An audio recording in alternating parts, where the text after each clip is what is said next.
a short bio. We're both doing a bio. You can check us out on social media, Twitter, Facebook. Like I said, like, subscribe, and share. If you like the content, if you don't like the content, let us know what is missing, right? Because we always listening, and we're not stubborn about growing. And I'll just tell you about me. Like, I was born and raised in Broward. My mom is mainly Italian background, and my father is black. Black American. So he, and at that time when I was born, my mom would tell me, it wasn't the ideal thing, right? It wasn't ideal for a black and Italian person to be dating, right? I think they even met at the Maya Casa. If you're from Florida, you would know. And that was back in the days when my mom told me that, like, the Maya Casa was like the home for football players, and it was real like ups, like a real up place. Like, it was like the place to be at that time, like South Beach is now. But anyway, so it wasn't a good time or whatever. But they did what they did. My mom already had 2 kids from another gentleman that was in prison. I don't know the whole situation there, but so we go through that, and then I'm raised in, and I was raised in, the beginning was some low income places, the hood, and then we finally, I think with my grandfather's help, my mom got a place, a house, and we were in what you call Margate, which is pretty much middle income. It's kind of hard to range those things, but from growing up in even in the lower income places like North Lauderdale, for instance, I met a lot of people. I had fun. Like, it was, I always get the little things here and there about being an Oreo, zebra, stuff like that, man. But most of the time it was all love. Like, I never had any issues. I was just around people. My dad, my mom's side, at the time, was love. There's a story about, my grandma and stuff, but she was after, I was told that when I was born or before, like, my grandma was against it. But then after I was born, she said I was an angel. So, I think love conquers all, I guess, is what people say, right? So, then after that, my dad's side too. Like, he had about, I think it was 13 brothers and sisters.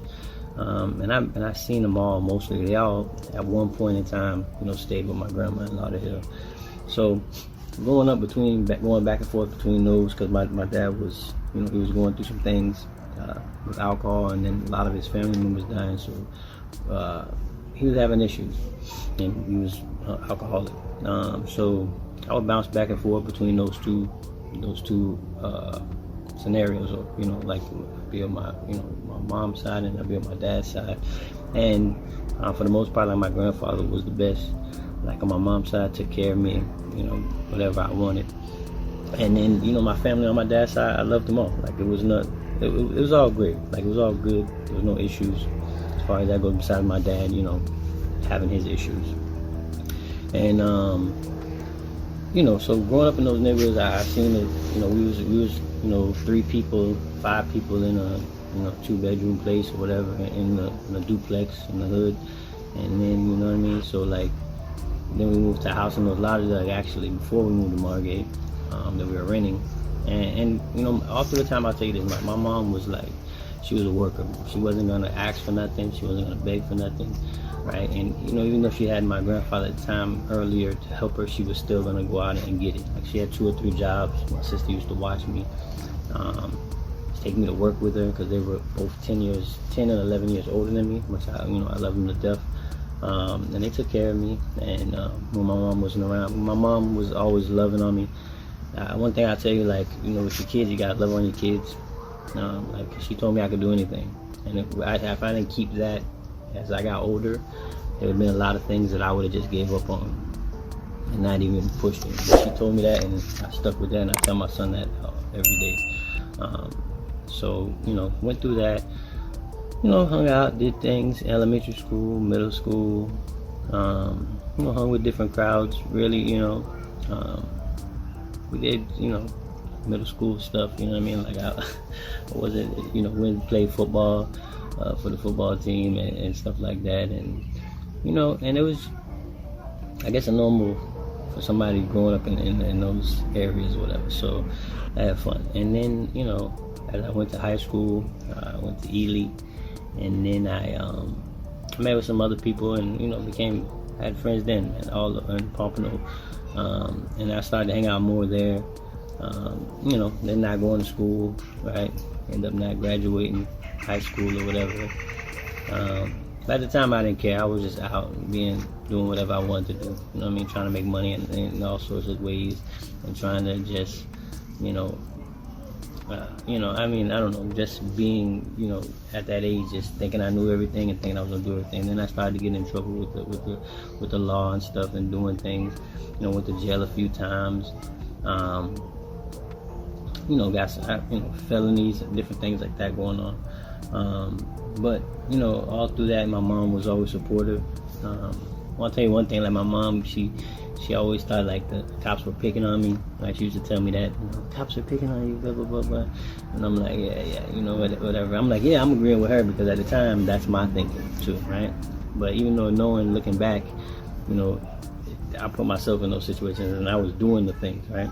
Of course, when I went to court or jail, I was like, I didn't do anything, right? Because everybody in jail is innocent, right? So I was like, at that time, when she's like, they're picking on you, blah blah blah blah blah blah, and then through that time, like I would tell you, my brother would tell me about not hanging out and not doing this. Nothing good happens after 12. He would tell me, and at that time, like my dad was in and out, especially when I got to my teens. He wasn't there to show me how to be a man, right? Which I think is very important. So he wasn't there to show me that. So through that time, I didn't have that. Like my brother was there a little bit, but my brother was growing up too at the time, and he was getting married and doing all sorts of other things too. So at that time when that was going on,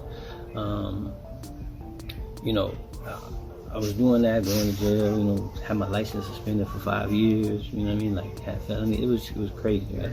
And so after I got into some other trouble and they were trying to offer me like 10, 15 years, I was like, man, I can't be doing 10, 15 years in prison. So at that time I started to change a little bit, but not really, because I was still hanging out and doing the same things. And then I would say around that time is when I probably met my wife now. And she had a different vibe, and she was just a different person. Because I dated a lot of girls, I didn't really date anybody. I just went out with a lot of girls, right? And I didn't ever think about being boyfriend and girlfriend. And I met my wife, and she was just a different person. Her family was different. It was just totally different, and that's what made me like fall for her. And I wanted her to be eventually to be my wife. I didn't think about it then, but that's where I was going. And she changed me around a lot. So at that time, I remember, just to tell you background and be honest, straight up, it's like I was still going out, still hanging out, doing stuff. I was buying us things. I was taking care of her too. She loved it. And then as we got older, she told me about like, I don't have a career. Like, where am I going? And that was the first time anybody has ever pushed me for that, right? Because most of the girls I hung out with, they liked my lifestyle. They liked how I hung out. Like, we had block parties, right? We did all sorts of craziness, right? I had a donk, right? And I used to get pulled over in all the time. I had a truck on 24s, right? So these things were like, in my circle, they were like, you were good. There was nothing wrong with it. I had money, we did things. I didn't take any flights or anything at the time, but we did a lot of things. Pop bottles at the club. I got pictures for days. And I grew up, and I made some great people that I still mess with to this day, man, that I love. That I do anything for if it comes down to it. But so like I said, she changed me when she asked me that, and that messed me up. So then at the time, I started to jump into the trade. My brother actually pushed me into the trade, because it's a funny story. It's a crazy story. My brother was 16. He quit. This is just a story. Like he was 16. He quit school, and my mom told me to get a job. He got into the plumbing trade. So by the time he was my age at that time, he was already in the plumbing trade, learning, right, being, growing in it. And that's when he started his business by the time I was ready. But just to show you, like, he quit school and still, you know, succeeded for the most part. You know what I mean? So, so at the time she told me that kind of messed me up. So, you know, I went and tried to get a career. I was still on like house arrest, which she didn't really know about, which was crazy. But so I tried to get a career. I went into there, but then I went to go to plumbing school, and I have no high school diploma, so I had to go get my GED. So when I got my GED, you know, I went and did school. I got my licenses. We went and got my journeyman's at one point for down here in Broward. So I went and got that, and I started to grow, and we started to grow. We ended up getting married. Like we broke up a few times here and there. You know what I mean? Different ways of thinking, and then we got married. And we started to grow as a couple, which, you know, was good. You know, getting a marriage, you know. And then, so after we got, you know, married, I started to grow. Then eventually, I was about 30. You know, decided, you know, we decided to have kids. Right? We waited, right? We got married first, then we decided to have kids, which is a big thing, right? I would love to talk about it more. But they say one of the quickest ways to not be in poverty is to graduate high school, which I didn't, right? Get married before you have kids, and then have a full-time job. If you do those three things, you are like 80% or 90%, you won't be in poverty, right? And those three things are important, right? But I did go back and get my GED, then I got married, had kids, and had a full-time job. So if you follow those paths, I think you avoid a lot of hardships. And then also I'll tell you, like me transitioning with my wife and everything, and you know, I used to get pulled over all the time. Like I said, when I used to go to Hillsborough Courthouse, I used to drop my rap sheet and be like, I had so many tickets. I had tickets for dark tints. I had tickets for TVs in the dash at the time when it wasn't cool. I had so many, man. I used to talk to the cops, and I used to be like, man, why you pulling me over, bro? Why you pulling me up? Man, you just bothering me, right? And then I'd be with my homeboys, and we'd be talking, whatever, and we doing silly shit. And so, you know, and then when I changed my car, and I didn't have no rims on my car, and I was just riding around, and I kind of guided out state from those neighborhoods. It was crazy is I never got pulled over. I still to this day, knock on wood, like I don't get pulled over, right? And I used to get pulled over all the time, and then my mom would be like, the cops, man, they're after you or something like that. And so, I remember one time in the story in Oakland Park, I got pulled over 3 times in the dome, 3 times by the same cop. The 3rd time, he's like, man, listen. First, I actually got pulled over by somebody else, and then he pulled up and saw me, and I told that guy the same story that I told him, and he's like, listen, it's the last time. Next time you're going to jail, right? And we all in the car, and he's like, all right, go. I had no tag or nothing. So, anyways, this is a silly story. But so, you know, after that, then it changed my thinking. Like I started to be more about my name, my legacy, my wife. You know what I mean? Like they said, if you I think Zig Ziglar says, if you treat your wife like a thoroughbred, you never have to worry about her being a nag, right? So I started to think more about that, like legacy, my name, you know, and that kind of got me to push forward. And then also at that time, when I had my son, I was working with a kid named John, and he started to show me different, you know, about reading books and stuff. And I was like, you know, most people don't read books unless they're in school. So he started showing me books, you know, Brian Tracy and John Maxwell and Steve Siebold and all these self-improvement books. And I started to read them. I'm like, man, these things are good. Like, and I'm thinking of myself, like, you know, a lot of the thinking is about responsibility, and it's all on me and everything. And I was like, man, that was never thought of before. That was everybody else's issues. So, you know, I started to read more, and then he introduced me to this guy named Shaq, and they were in Primerica. And then, you know, I got involved with them, and, you know, just from him feeding me books and stuff, I felt like, man, you know, this is great. I started to grow, and I started to think about things different, and think about why I got to the position that I am, right? Why did I think like that, right? You know what I mean? Because once I can find that, and I can figure out if that was, you know, if that's something that I need to keep. I need to keep that thinking with me, right? Like my mom showed me, like, she was a hustler. Like my mom wasn't hustling, but she was a hustler as far as, like, she would just do what she had to do. She would work midnight, she would work day. I remember she had taken me to, you know, the gas station in North Lauderdale where she was working one time, and it's like, my mom would do whatever, So those things, or being around people like that, would keep me going. You know what I mean?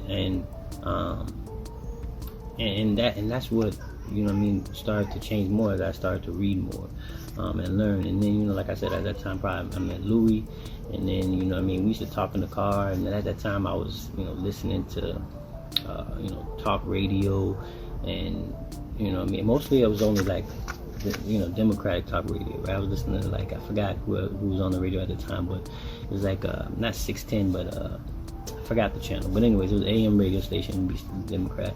And you know what I mean, it was a lot to me. I think back at it, and my whole mindset has changed. But you know, I used to listen to it, and I used to have conversations with people and stuff. And then, you know what I mean, as I got older and I started to look at things more, and then I had my son, and I see my son growing up, and I can't really tell you where the transition happened. I just know, like, most of the things that side was saying was mostly like almost a blame or a victim mentality, right? It wasn't like abundance or putting it all on me, like it's up to me, right? It's not up to nobody else. It's up to me, whether, you know, where I go and where, and if I grow and if I don't grow. It's not up to anybody else. So when I saw that it kind of changed me as far as, you know, who should I put my effort into, right? And now I'm at a level where I'm probably, I would say I'm a libertarian, like conservative type of in between there. I can't really pinpoint on what I am, because there's different things that I'll change on. Like, I can't, everything that's on one side, I can't just go with everything on that side. There's some things that I agree with, and there's some things that I don't. But I know for sure, like, responsibility, like, it's up to you. It's not up to anybody else. The government ain't gonna come in and change your life. They ain't gonna come in and give you something that you never had before. You know what I mean? You have to go get it yourself, right? So it's from that. If you take anything, take that, right? Go out and get it yourself.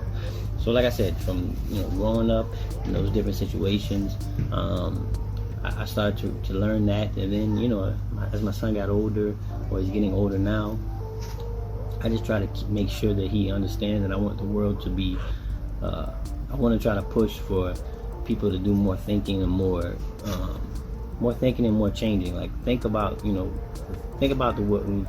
why you think the way you think, and then therefore you can make the right changes. Because if you don't really know, then everything that comes out of your mouth you think is the truth. You think it's your, well, I guess nowadays, your truth, right?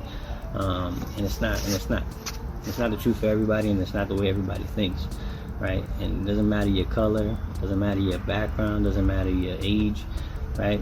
There's people on all sides that everybody thinks differently.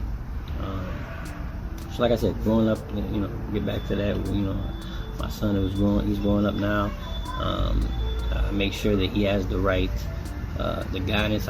It's always a everyday thing, right? Am I giving him the right model to follow, right? The way I treat his mom, you know, the way I talk to him, the way I try to guide him, you know what I mean, what I stand for. Like, there's a lot of people out here that don't stand for anything, right? That's why if stuff changes, they just change with it. And if you don't stand for nothing, you fall for anything. You have to have some type of, you know, something that holds you down. Like, I should tell Louis all the time too, is that, like, now when my decisions are made, they're made, you know, like God first, my family, and then business and friends and business, right? And then I tell them, like, when I make decisions, like, my first thing is, like, my wife, my son, and then my family. So if I make a decision and it doesn't go with my wife, right, or it goes against my wife, something like that, I won't make that decision, right? But if it goes for my wife but it goes against my kid, I won't make that decision. They have to be in line, right? I'm not gonna just do stuff. That's why I think more about doing things, or maybe I'm not out and about and doing different things, because, you know, those will affect them, right? Not just me. See, that's the problem. People, it's just me. Of course, if I was just me, single, young, then, you know, I might not have those same values. But yeah. So, you know, growing up like that, I've seen both sides, seen everything. You know what I mean? I've seen a lot. You know, if you want to talk about race, like, my mom was Catholic, my dad was a Baptist, but I never went to church. And now I think, like, you know, as far as church goes, it's good for people. It's good for people. Right? If you can follow, you know, if whatever you follow, but if you follow, you know, like I want my son. That's why he goes to Christian schools, because I want him to if he can follow what Jesus did, forget about everything else, right? Just follow what Jesus did and the way he lived his life, and he'll be all right. He'll be good. He'll be a good person inside, right? No matter what the world is doing around him, if he sticks to it, he'll be a good person. He'll be a light for other people. So that's kind of like how I'm looking at things now. It's like, I'm grateful every day. I wake up, I see the sunrise. You know what I mean? My family's, everybody's okay. Like Troy says, my God is great and the paper's straight, so everything is good. So, but from coming from how I was raised and everything, and then to transition out, a lot of people be like, man, like they remember me before, right? How I was, and then now it's different. I say, I got a wife, I got kids, I take them seriously. I try to get my business.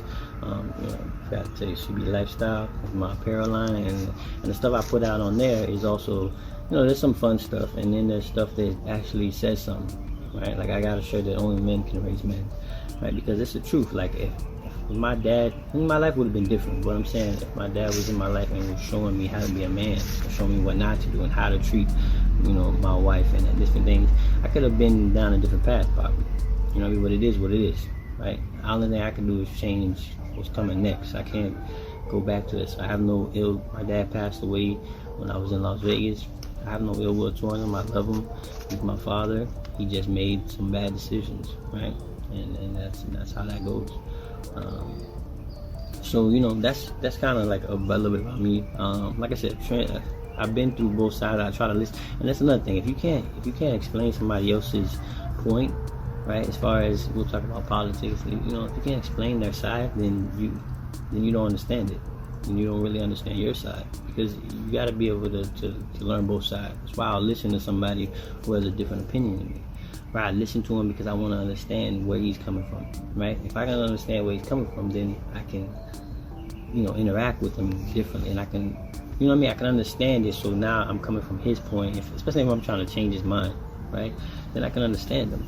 And that goes for anything. And just like with poor, low income, middle income, and all that, different races, right? People, if you haven't been there and you don't know, then it's kind of hard for you to advocate or give your guidance on something that you haven't been through, right? But I'm not to say that you can't, because I hate when people say, "Oh, well, you don't know what it's like." Listen, I get it, but there's something similar. And this is another thing I tell people, man. You're not. You think everybody thinks their situation or their what happened to them is only them, right? That's why they call it their truth. Bro, those situations happen all the time. There's people that was dirt poor that became rich, right? There's people, and those people all have, the stories are almost similar, but there's those people, right? So as worse off as you were, there's somebody that's worse that came from where you came from and did better, right? The worst situation, whatever it is, single mom, 10 kids, whatever it is, there's somebody that came from a worse situation that did just as much or did more than you. So stop thinking that people think. It's one thing that I post a lot about Brian Tracy when he says, we're ignorant, vain, selfish, lazy. I forgot the 6 names now. Ignorant, vain, selfish, lazy. There's 6 characteristics anyway. So, but he says those 6 characteristics, and people are like, they're surprised, right? And vanity is a big one. Like, you think like you're so special that, like nobody can understand your situation. That's not true, man. Like, people go through in and out of all situations every day, right? We all have different thoughts. We all different people, right? So don't think that you're just so special that you can't get advice from somebody who hasn't been going through what you've been going through, because you can't. And Brian Tracy is a Psychology of Success. It's a great book, right? But see what I said, from reading all those books, I got more of a it's up to me, right? And if you go with some of these, I would say, liberal Democrat type of things, it's not you, it's them, right? It's those people that are doing it. It's this system that's doing it to you. It's not you, so you can't take responsibility for what you do. Everything that happens to you, it's them. So I just can't go for that. And my son, I always tell him, man, he's got to take responsibility for it. Every action has a consequence, whether you like it or not, right? Every action, right? And the consequence could be good or bad. Every action has a consequence. You got to deal with it. You know what I mean? So that's just a little insight. I know I went, way over time. You're probably not even gonna watch the whole video, but if you did, cool. If you didn't, we'll put up some more videos. I promise you, they won't be this long. I just when I start talking about it, I want to make sure people understand. Like, I'm for the people. I want everybody to grow, evolve. I said, if you're not growing, you're dying. So you can, subscribe and share our content. Like I said, we're on Facebook, Twitter. I promise you, I will try to get some content up. You can check out my clothing line, CB Lifestyle and Apparel. I also have a beard line, because people ask about my beard all the time. CB Beard Gang. It's gonna have oils and balms and so forth. And that's it. We'll see you guys again.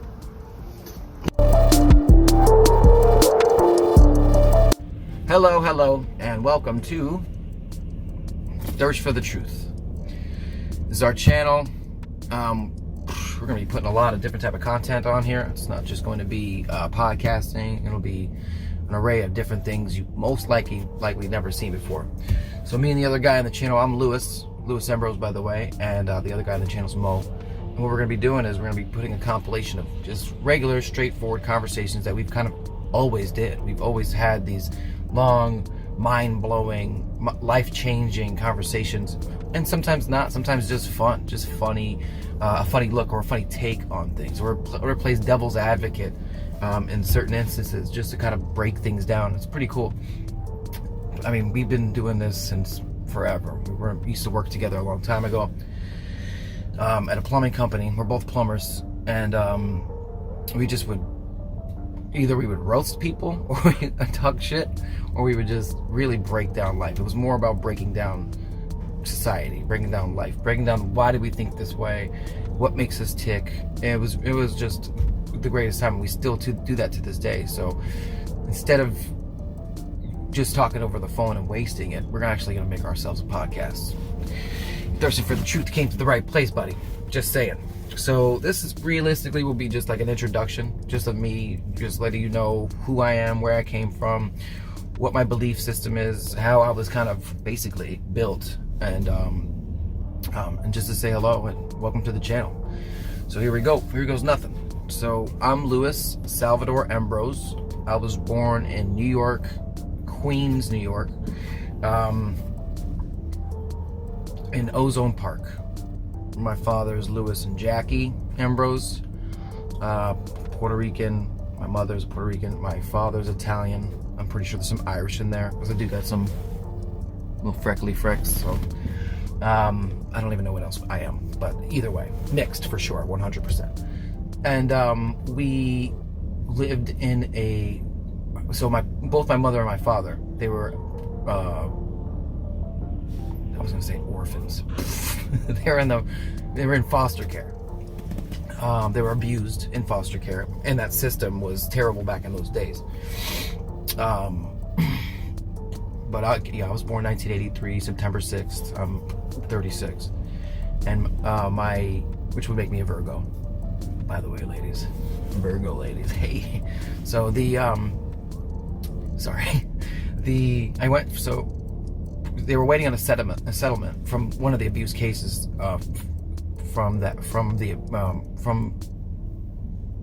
in New York through that system. So what they wound up doing is once they got the money, so they were staying in their my mother's grandparents' basement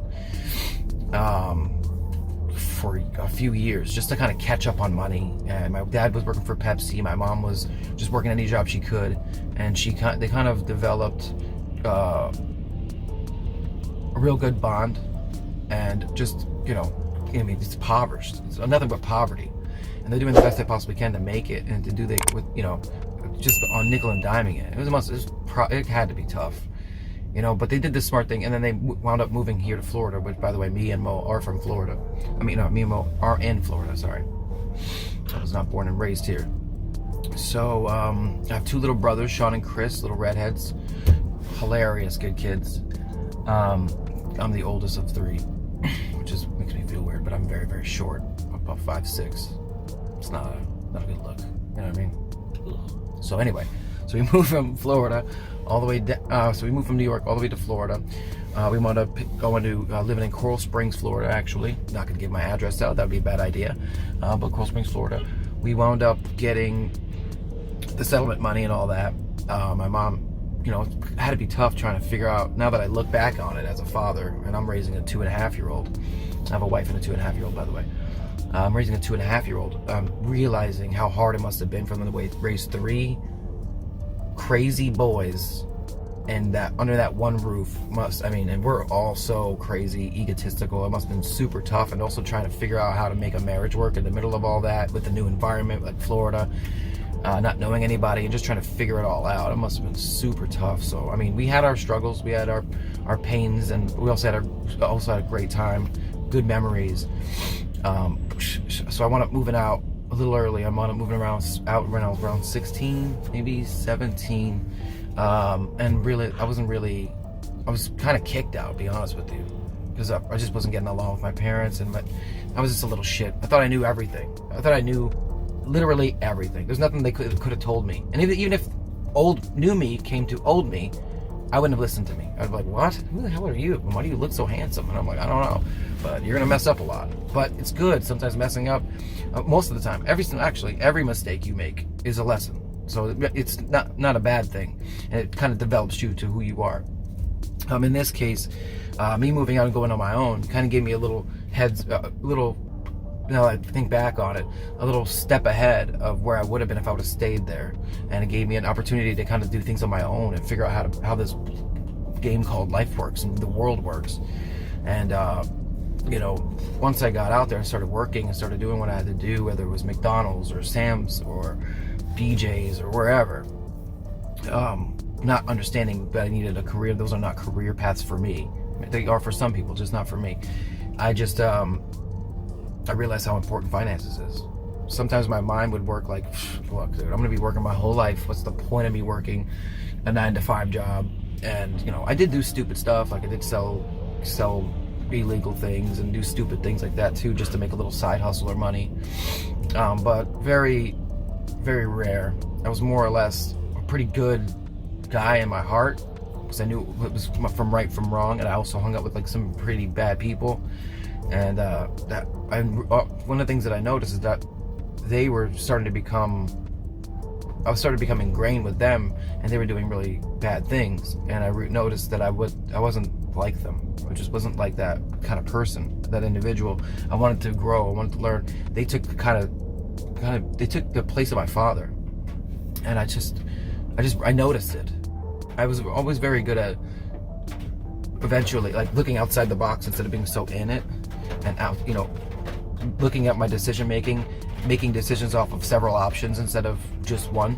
I was always very, very good at that. My dad taught me martial arts since I was 4 years old, and that's a lot of what it consists of. It's making the right moves and seeing the options of the moves of your attack, and seeing the option of moves for your attacker, and downloading and processing their information, and deciding which angle or where you want to attack. It's kind of how I was taught. So I kind of implemented that into my whole life, or the way I think. I'm gonna try to keep this as short as possible. So just to kind of speed it up a bit. So I wound up living with my friends, noticing that they were doing a lot of drugs and a lot of other crazy stuff. So I wound up leaving there. By the way, at that point in time, I had just met my wife. Now, I was very playboyish, kind of like just feeling like there was a bunch of girls. I never really stayed completely committed. I always had a girlfriend, but I was never really committed or loyal. I met my wife, Nicole, and we wound up just being together and just immediately just saying, look, we're not going to just jump into everything right away. We're just going to take our time and enjoy each other's company. It's just as simple as that. That's what we wound up doing. I eventually did find a career path, which was plumbing. Actually, my mother, I got into some trouble with the law. My mother was a nail tech doing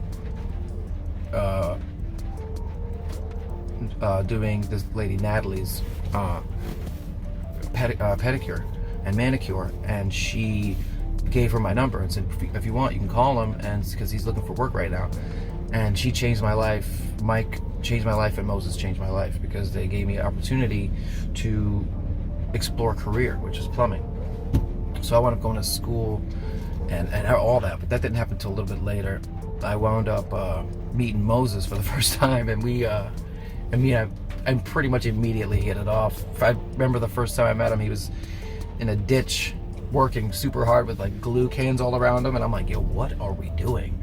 And I'm thinking, I don't know how to play with what to do with glue and all that stuff. And he immediately said something hilarious, and I laughed so hard. And then I thought, thinking I'm gonna have to do what he's doing, and he's like, you ain't touching that. You just bury it. You bury all the stuff. And I'm like, oh, that's what I'm doing here.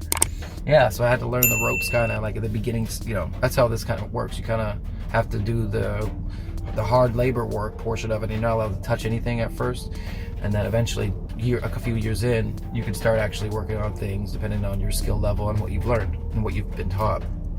I always knew how this plumbing game worked, but I didn't understand myself yet. So I was already acting out. I was already argumentative, because I came from that world. I came from a fighting world where I did nothing but argue and fight consistently all the time. In real life, in the streets, and even with my own family. So I was very confrontational, not knowing that I was being confrontational, you know what I mean? Very closed-minded in that aspect. But then I started opening my mind when I was hanging out with Mo and understanding that I don't have to be that way. I can kind of, make my own path and become my own person. I wouldn't consider myself a Republican. I wouldn't consider myself a Democrat. I wouldn't put myself on either side of a Crip or a Blood. I wouldn't put myself on, I'm a very gray area, middle of the road guy, and make my decisions off of who I think is making smart moves and smart decisions, but also kind of making up my own mind on what the smartest thing. Me and Mo does the same thing. He used to listen to Democratic radio and didn't even agree with half of what they were saying, just to see what the other side was saying. I'm not saying Mo's Republican or anything. I'm just saying. And my mother says she's Democrat. She's a Democrat. I don't know what my dad even is, but I don't think my mom really knows what that means. I don't know. I just try to make my decision making off of knowledge. So overall, I just wanted to give you guys a good taste of what's to come somewhat, and just to kind of give you an introduction of who I am. My daughter's name is Ava, by the way. She's 2.5. She's about to be 3 in August, late August. Me and Mo have been friends, I don't even know, bro. I think 16 years, maybe? Oh my gosh, dude. Wow. It's a long time.